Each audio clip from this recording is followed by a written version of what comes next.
야곱의 인생을 보십시오. 철저하게 자신의 인간적인 방법을 의지하다가 결국 더 어려운 길을 걸어가게 되죠. 여러분, 우리 인생도 그렇지 않습니까? 우리의 방법 의지하다가 결국 점점 더 어려운 길을 걸어가게 되는 것을 우리가 얼마나 많이 마주하게 됩니까?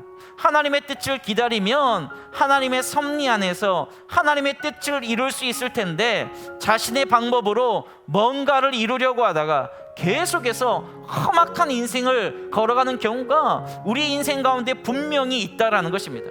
야곱도 마찬가지죠. 지금까지 야곱은 확신에 가득 차 있는 삶이었어요.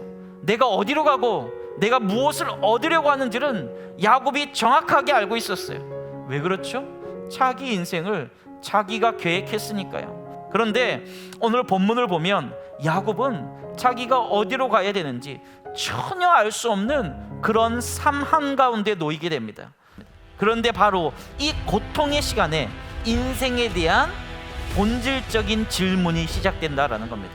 고난의 시간이야말로 내가 어디에 있는지, 어디로 가야 되는지를 물어보는 시간입니다. 바로 그런 인간의 길이 끝날 때에, 우리의 사방이 다 막히는 것 같은 그때에 하늘의 길이 열리고 인간의 문이 닫힐 때 하늘의 문이 열리게 되는 것이기 때문입니다.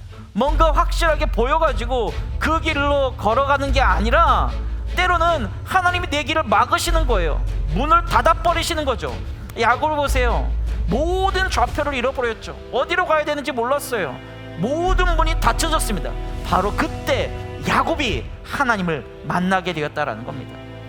야곱이 본 환상의 특징이 뭔가? 땅에서부터 계단이 올라가서 하늘에 맞닿았다라는 거예요. 결국 우리 인생의 본질이 하늘에 맞닿아서 누구를 만나야 된다는 거예요? 하나님 만나야 된다는 거예요. 하늘의 음성을 들어야 된다라는 겁니다, 여러분. 하나님의 음성을 듣고 하나님의 약속을 취한 자는 어디서나 하나님 나를 경험하게 되는 것입니다. 내가 있는 바로 그곳이 하늘의 문이 되는 것이고, 내가 있는 그곳이 하늘의 집이 되는 것입니다. 자신의 사방의 모든 문이 막혔을 때에 어떤 일이 벌어지냐? 하늘 문이 열려서 바로 그 장소가 하나님의 집이 되는 겁니다. 하늘의 문이 되는 겁니다. 하나님을 만나는 장소가 되는 겁니다. 사랑하는 여러분, 우리는 때로 돌베개를 자고 있는 것 같은, 그렇게 자는 것 같은 인생, 그런 인생을 경험합니다. 그런데 하나님이 우리를 이끄시는 방법은 대부분의 경우는 막아내심을 통해서 하나님이 길을 열어주신다라는 겁니다. 그리고 그 인생의 문이 막힌 자리에서 하늘 문이 열리기 시작한다라는 겁니다. 하나님께 모든 걸 다 내려놓으십시오. 그리고 약속의 음성을 듣는 자리로 나아가세요.